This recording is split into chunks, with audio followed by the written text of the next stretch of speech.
Good morning. Happy Mother's Day. And I realize I got an email yesterday from one of my friends and subscribers that says that there's places in the world, Spain and was it Romania? I can't remember the other European country, that celebrate Mother's Day on the first Sunday of the month, whereas most of the world celebrates it, I guess, on the second Sunday of the month. In any case, today's title is 2012 Honoring Mother Goddess. The June 1997 issue of Paradox magazine, which I'm holding up in front of me, actually written, compiled and distributed in May, was about honoring Mother Goddess. The cover article was The Void of Creation, or The Void, Womb of Creation.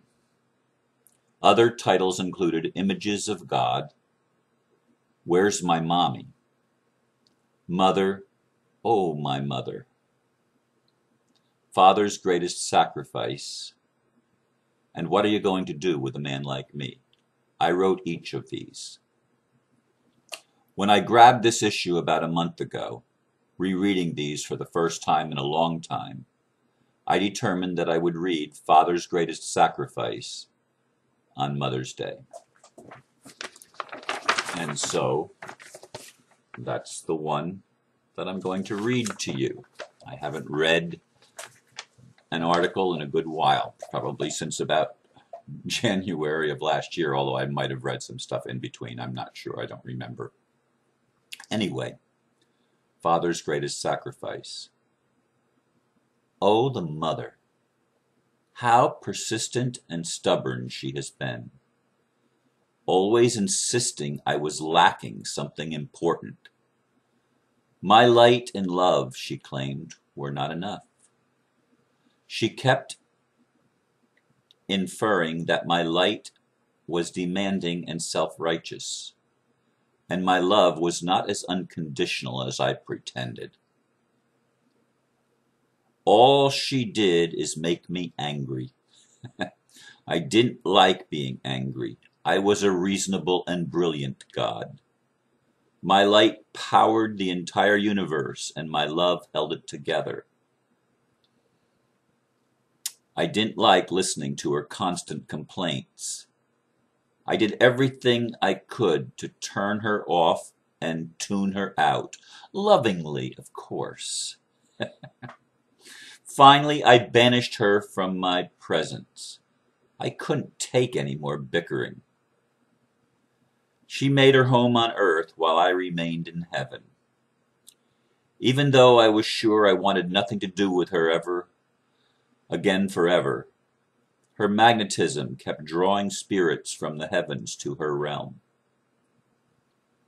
Many were curious and just went closer for a look, but if they ventured too close, they were sucked in. They found themselves in bodies that limited their movement and other abilities they had taken for granted in the spirit world. Many of the spirits cried out, asking me to deliver them from this prison. They did not like being trapped in bodies and feeling pains they had been able to ignore before. I didn't know it then or for a long time, but they were reflecting the same pattern of judgment I had held again in relation to their mother. They continued to manifest separation between the mother and me. I kept insisting I was right. Liberation, I taught them, would come by learning to rise above their bodies and by ignoring the negative feelings I was sure the mother was attacking them with. They were not their bodies, but spirits merely having a human experience, I told them. They believed me and kept trying to fully separate from what I called their lower nature. They formed additional judgments and added layer upon layer of beliefs, formulas, and rituals to try to break the grip of the mother's magnetism. The more they did this, the more they became trapped. They became more and more unloving and hated the mother for the evil she had brought into their experience. To top it off, I began to notice an underlying hatred of me. To many of them, I had lied. I promised to help them, but even though they were trying to do it my way, they could not extricate themselves from the quagmire of matter. The mother seemed to be winning, despite my efforts to set the spirits free.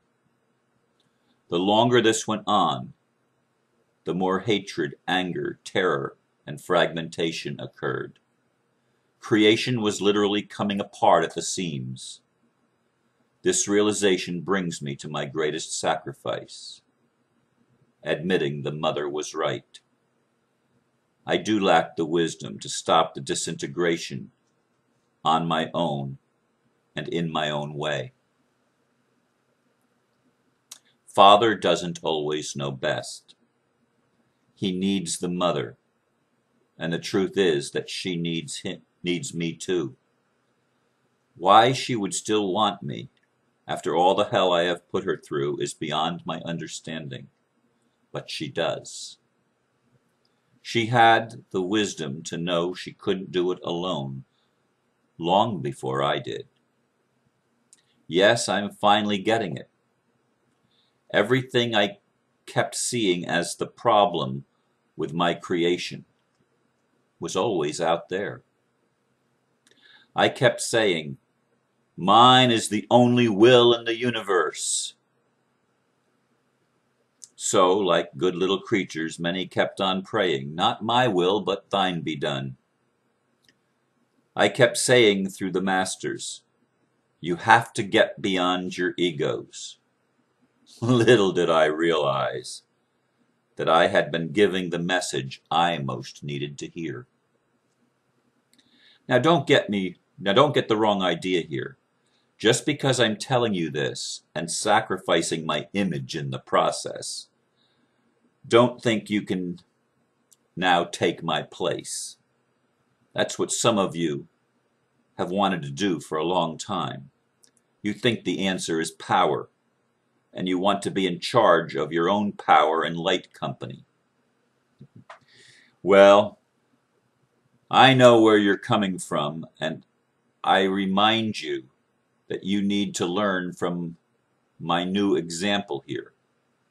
You need to learn about and feel your primal imprints and programming that have determined the patterns that keep cycling around and around without rising.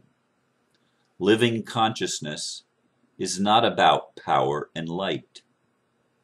The key is love that builds bridges of understanding instead of walls of separation and mistrust. I want to tell you that there's nothing greater than the mother's love. Being finally able to make my greatest sacrifice is her gift to me that finally opens the doorway in consciousness to each of us fulfilling our dreams. Her patient, loving kindness that refused to die, even when I unknowingly and repeatedly tried to kill it, has taught me more than I yet fully realize. It feels great to be in love again. Before I close, let me say one more thing about sacrifice. The greatest sacrifice anyone can make is to allow integration of those parts of you that seemed unimportant. In doing this, you are loving what does not at first seem lovable. But the sacrifice becomes your greatest blessing when you realize that it was those very parts that contained the answers you have long sought. I encourage you to risk loving in areas and ways you have never thought possible. If you do, you will heal. Right now, we are giving you all the opportunity to close the gap. We promise to help you. together this time. That completes the reading. This whole issue, I wanted to read this little blurb down here in the corner. This month we began looking at our cosmic parents and the primal imprints in the subconscious. It is this programming that has been driving history. Can the cycles be broken? Hopefully.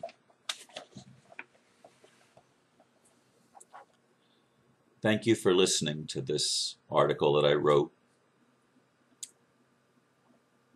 Much of the writing I did that month had to do with the cosmic drama between the light and the dark and the masculine and feminine energies that actually go through all of creation. When I reread this issue, it spoke to me at the time. It's the first time I've actually read it since I put it aside about a month ago. But it spoke to me very deeply about the programming that seems to have been going on, at least here on Earth, between these energies, the dichotomy that exists between apparent light and darkness, masculine and feminine. And the message of integration of opposites, as has been happening with me for a very long time, continues to shine forth. The only way out of the quagmire, the only way out of the dilemma of reconciling the opposites is to integrate them first, and then you can reconcile them. We have to recognize that we all have within us these attitudes of light and dark, of masculine and feminine, of receptive and projective. We all have them within us. And we have the opportunity in 2012, more than we have perhaps ever on this planet.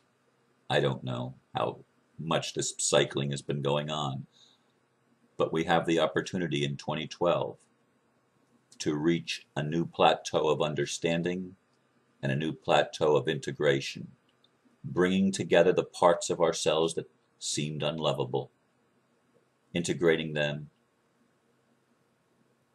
loving them, accepting each for its role in this whole drama of the evolution of human consciousness, which is much more than just human, by the way. It is the consciousness of all creation, discovering itself and remembering again that it contains all of it. I thank you for listening. I do want to make just one more comment. It's interesting because yesterday's message, my non-judgmental mom about Dr. Mary, is the least listened to, least watched video that I've had in a long time. It's got under 300 views in the first approximately 24 hours. And I know it went almost 27 or over 26 minutes, which was longer than I've done in a long time.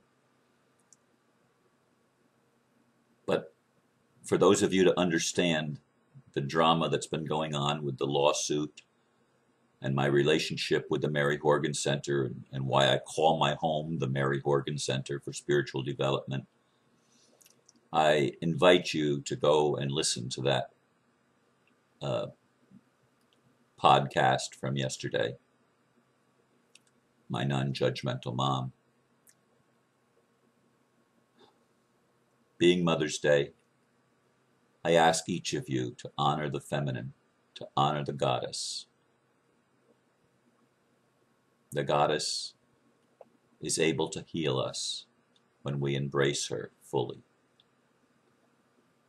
And the goddess herself is healed as the ego or the light or the projective force in each of us embraces the receptive. These are my thoughts for today. Again, namaste. Thank you.